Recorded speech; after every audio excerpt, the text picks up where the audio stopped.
are live. Welcome to the Coach to Flourish podcast, everyone. I am your host, Raj Anderson, Executive Life Coach and Coach Assessor. And I'm here again. I'm excited to be here with John Andrew Williams, the founder of Coach Training EDU. How are you doing, John? Doing well. Today is a beautiful spring day. I start to see the leaves and the blossoms open up a little bit more every day. And yeah, feeling really, really grateful, really thankful. Happy to be here. It's good to see you, Raj. It's great to be here. And John, I have some businessy questions today.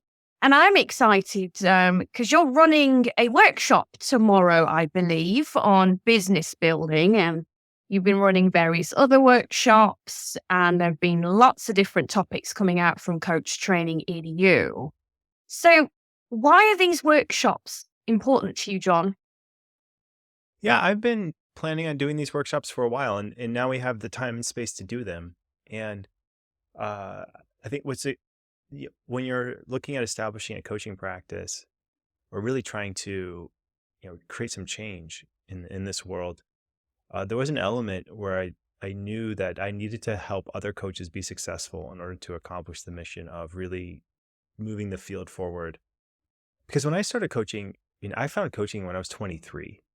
This is back in the early 2000s. So this is like, before, let's say, the ICF was founded in 1995. I find coaching 2003. This idea of coaching was so new. And to be able to sell something that new was a stretch because people didn't even know what coaching was. We were in our 20s. Amois was putting her practice together. I was trying to put my practice together. So we had to really learn how to market something that was untested. Now when coaches are saying, oh, I'm a coach, people have an awareness of what that is, but there's still a misconception of what coaching actually is and isn't. Most people still think that coaching is just giving good advice, or you're working with an expert in life, and so you have to be an expert in life in order to be a life coach. That is simply not true. So back in the day, we had to learn all this in real time, face a lot of education and educating people how what coaching actually is, how to make it work. And these workshops are an extension of everything I've learned in the past 15 years of marketing, of doing this work that I can put together for the Coach Training EDU community. That's what these workshops are. And from a larger standpoint, when I first started this out, I knew that I had to learn how to build my practice in order to be successful, and then train other people to do the same thing. If we could do that, then what's going to happen is there's going to be a field, there's going to be a state or an education department or a country that adopts coaching on a larger scale. I want to be a part of that. I want to see that happen because I believe in this profession. And I think that coaching is on this tipping point. So these workshops play into that larger vision of helping coaches be financially successful, helping them be sustainable so that they can continue to move the field forward. That's the larger overarching purpose behind the workshops. For the individuals, you get to have community, a place to look at your own business, get feedback, get support. Yeah, I'm laying out all the things I know best to help people establish a practice. That's what these workshops are about. How do you join the Coach Training EDU community? Because you're spreading the word far and wide, and I'm starting to get these questions. I'm curious. To apply, we have a new offering too. We're putting together a foundation course, which is only an 8-week course. So it's not a certification program, but it's designed for people who, let's say, are consultants or the partners of people going through certification, or people who want to have at least a life coaching foundation, but not necessarily do it as their main profession. So we get this ask sometimes from universities. They'll want to send a number of people through, but they don't want to do the full 24-week program. So we have an 8-week program. That's probably the easiest way. And that is new as of yesterday. We literally just started changing over the website and everything like this. We thought we were going to do it the beginning of April, but we took a little bit of time. And fun fact, I started my life coach training on the weekend of April Fool's Day, which I always enjoy so much. So I just like it. I like it. It's good times.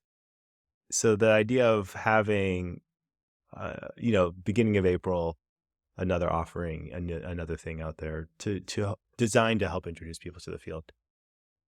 We're excited about that. I'm so excited about that. I can't wait to hear more and chat more about that. I think I'm with you. The world needs more coaching and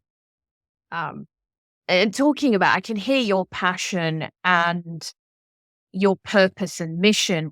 What does your life's work? I know you've used that saying, do your life's work. What does that mean to you, John? Yeah, this is a question that Moise and I talk a lot about too. It seems that there are a couple different categories of life's work, and they're we'll call it the very biggest, legacy category of, what do you feel like you were born in this time and space in the larger realm of history to help accomplish? Let's say that's the largest vista. And then it could go from that end of the spectrum to the very close at hand. I have to do dishes or laundry or clean this desk, or the most mundane thing that also can, serves a larger purpose as well. And I think each of us has an opportunity to define what life's work means for us in the moment. The important thing is we ask ourselves the question. That's the important thing. You ask yourself the question: are you doing your big life's work? Are you doing the life's work that is in front of you? And the big life's work, the thing that I find a lot of people will press the snooze button on it. They'll just say, I'll get to it later. We'll do that later. I have to do these things first before I do that. That's a slippery slope. And if you're in that slope, and everyone's in that slope to some degree, but there's a different texture to life that starts to become apparent when people start, and I've experienced it personally, and I've seen it professionally in other people's lives, when people start taking those action steps and not just dreaming, but doing the dream. Do that dream. When they start taking little steps to start doing the dream, things get exciting. Like, you're on it when you wake up and you go, you know what, I'm doing something today I've never done.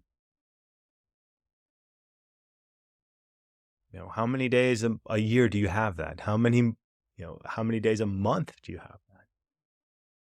And that to me is that's the texture that arises, that I really have seen it, experienced it personally, and then you see it professionally. Like for me, it's the coaching world. When coaches say, "Hey, I got this contract with this hotel group I'm working with all the executives in this hotel group," and or I'm flying across the world, like you, Raj, like you have handfuls of these kinds of never been done before milestones, and it's like a series of business firsts. But I think what it comes from is it's a series of action firsts. Like, how many action firsts are you doing? How many do you have planned?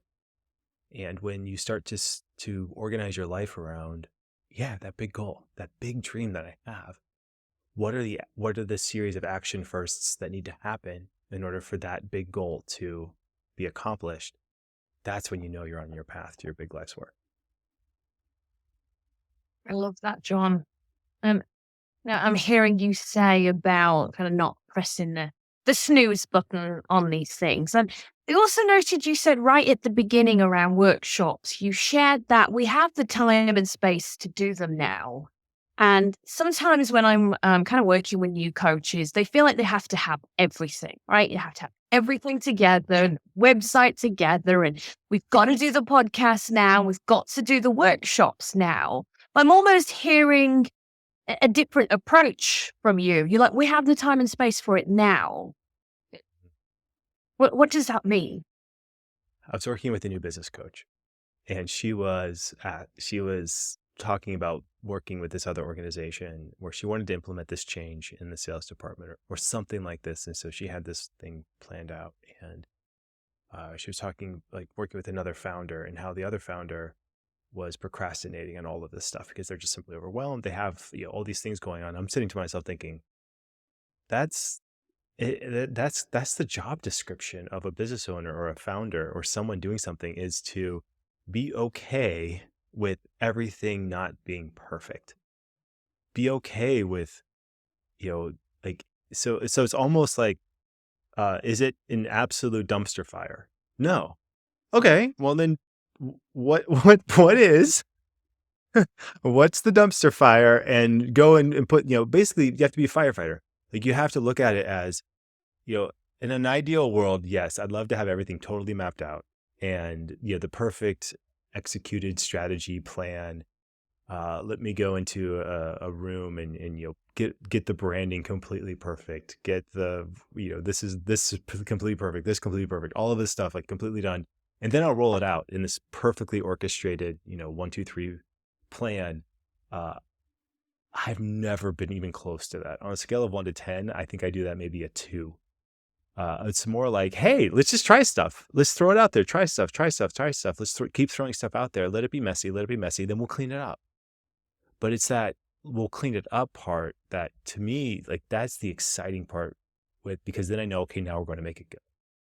But it's okay for it not to be perfect right away. And I know that drives some people nuts. That is not, I'm not saying this is a strategy that I would adopt, that this has just been my strategy that I've used it's worked. It's a strategy. And I think that there's different elements that people have to find this strategy, their comfort levels that they deal with. But when this marketer was telling me about this other founder, I'm like, it sounds familiar. Like, yeah, it's my to-do list. I tried this thought experiment. I was thinking to myself, okay, how much time would it really take me if I were to be completely, like, if I could press the stop time button and everything in the world stops except me, how much time would it take to make everything like so perfect, and then press resume button that I'd have everything in place? I think it would take 3 years. I think that's how long it would take to do all of the vision stuff that I'd actually want to create. It'd take about 3 years. And I think, yeah, that's not going to happen. So with life in there, with how long is it going to take? 9 years? Are we going to ever get there? Who never know. But I think it's these kind of mental thought experiments that you get used to this. Then you ask yourself, okay, so what's the minimum viable product? What's the MVP? What's the thing where you can still provide value and get revenue going and do and show up and take the risk, clean this up so, you can give value. So what we did in the last 2 years is I emphasized researching, looking at the 2.0, the health board, the relationship course, really looking at the product and saying, it's been a couple of years since I went into that, full force. We went into it full force the last 2 years. Our product is really good. It's updated. The 2.0 it's maybe twice as substantial as it was before. And to the point where we had to take stuff out. We're like, okay, this is not too much. The feedback we're getting is it's overwhelming. We have to take stuff out of it, but that's okay because we can put it into another course. So now that we have that done, now it's time to start community building and doing these business building workshops. And that's where we have space now.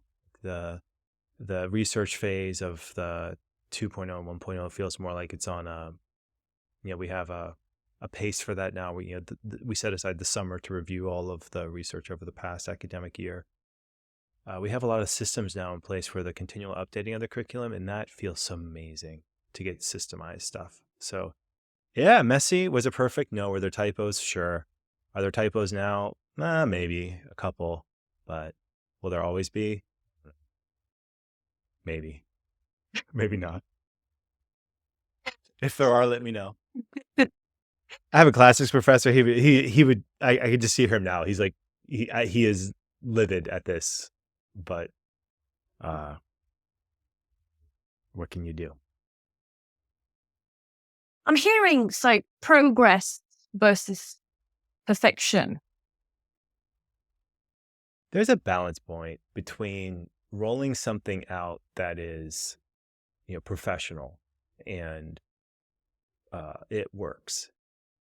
When I first started training, there was an understanding of the people I was training that this is a new program. It's going to be messy. but you're going to get value and you're going to be able to provide value. And I think there's a balance point between that versus, okay, this is a completely polished, like really smooth, highly attuned program.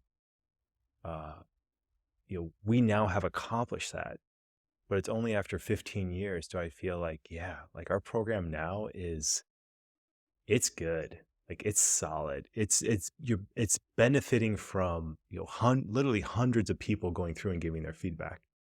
So when that happens, that takes a decade. I mean, even now, we had a trainer meeting this morning. There was a slight change that we have to make, and it's not huge, but it might make a large difference, and it's based on feedback. And so you start adding that feedback, and let's say you have 20, 30, 40, 100 pieces of feedback. The question is, okay, how can you create something and then go and get 100 pieces of feedback? That's the mindset. And what happens, I think, in our society is we get so trained from an education standpoint to try to make it perfect right away because everyone is in this fixed mindset. Everyone is so fixed mindset oriented that even making a mistake, especially at the beginning, we've all been trained to be phobic of that. We've all been trained to like almost have failure phobia. So what you do instead is you like literally try to make it perfect, make it the very best thing ever before it's even rolled out or before it even sees the light of day. Half the projects in that space don't even make it out the door. And when they don't make it out the door, they benefit nobody. And so it's like getting the project out the door, at least to get some feedback on it and be honest with it. Be like, yeah, this isn't perfect, but it will get you someplace. Like, so it's not like I'm not trying to like push like, something that's not completely perfect and saying, this is the best thing ever. It's no, this is a project. This is the beta phase. We're trying this out. Give me a chance. Give me time to make it perfect. Please, if you're building a coaching practice, take all that pressure off. You can tell people this is new. You're new. It's okay. And when you start to build in that space, then you have time and energy to make it perfect, make it more polished. You raise your rates, you get to a certain place. That's how I did it. And that is something that I do really admire about you, John. And it's helped me be incredibly courageous. So I am inspired today. And I'm like, a couple of things that I might be taking a leap on in the What next are they? month. What are they? Let's do it. What's thing one? What's leapy thing one? I think leapy thing one is I keep getting asked by coaches just to run, a bit of a community, some group conversations. I often have people that I work with, especially women, on a one-on-one, and that I might have coached or they might have been part of a program, and they want connection, right? And then they want to chat through some things or a bit of a mastermind, not forever. And I think part of this is feeling lonely, right, in business, which is a question that I had for you. And I've had a few messages saying, how can I get on your schedule? But I don't really know if it's coaching. I kind of need connection. Yeah. It's time. Leap away. Yeah.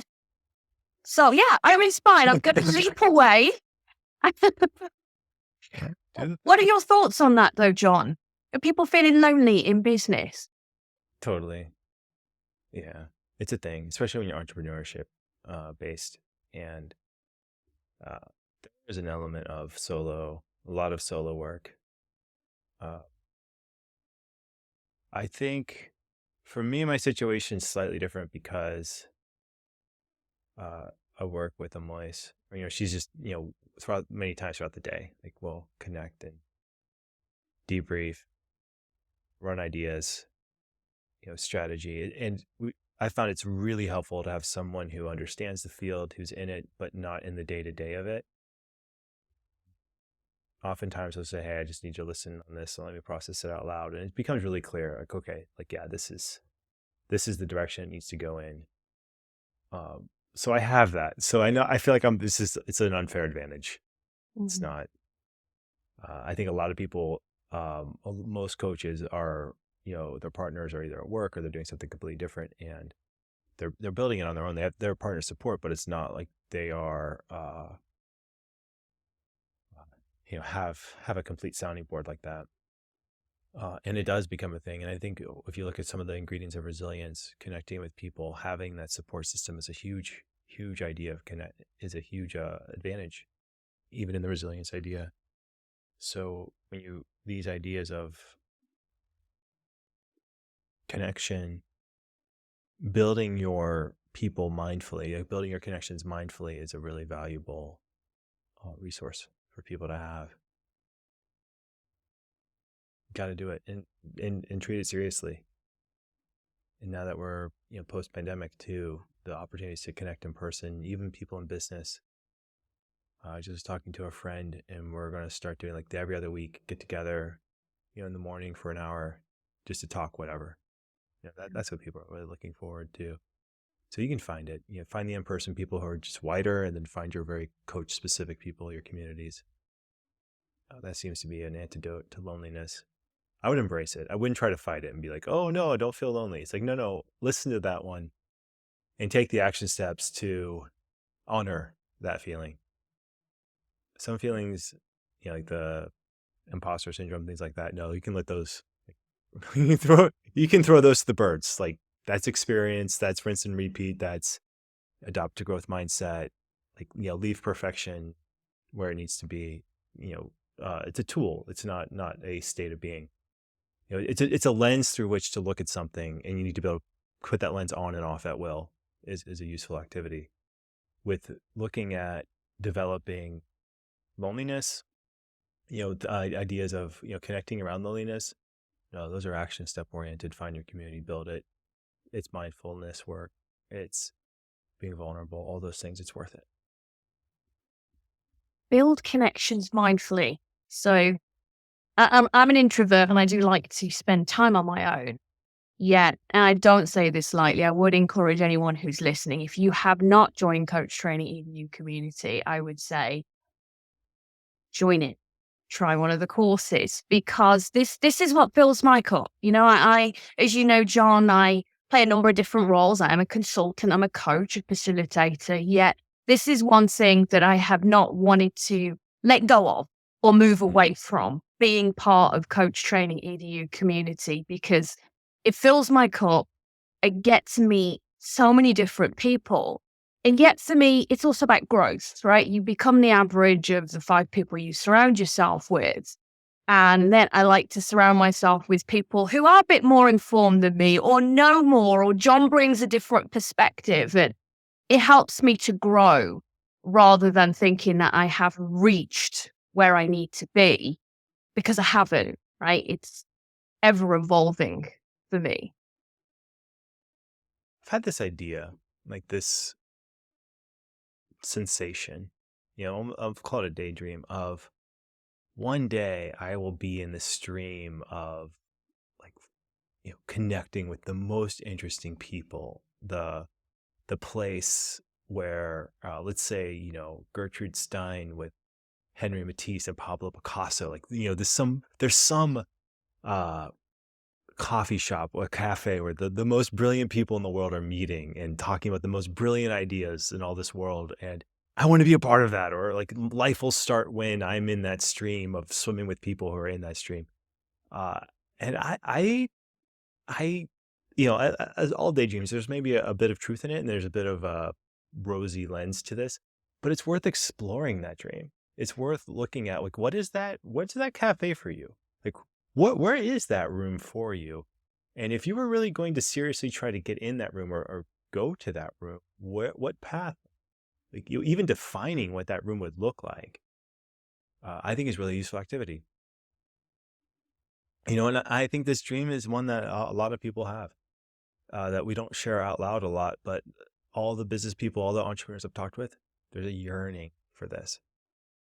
You're starting entrepreneurship because there's a vision of what you see for yourself and other people that does not yet exist. And our ability as entrepreneurs, business creators, people who are doing this, is we get the opportunity to build this thing and see what it does. And that is a deep honor, and it's a privilege, it's a freedom, and it's a risk, and it's all the things. But I know of no other activity that builds you as a professional person better than taking that leap as an entrepreneur and finding the resources that you need to get into that room, if it exists, or build their room as you can, and then see what happens. But for me, it's a lot around creating that room. And this is one of those rooms. I feel like this is one of those things, and it just keeps going. Who's the next person, and we're here to make friends. Well, thank you, John. I'm very inspired. I'm going to go and take some leaps today. I'm going to go and create some more rooms. I'm going to make sure I am in the rooms, and yes, encourage all the listeners to think about what leap might you make following listening this today. Let's do it. Share. Let us know. I'm curious. Thank you, Raj. It's good to see you. Thanks, everyone. John. Thanks, everyone. We'll see you next week. Bye. Okay.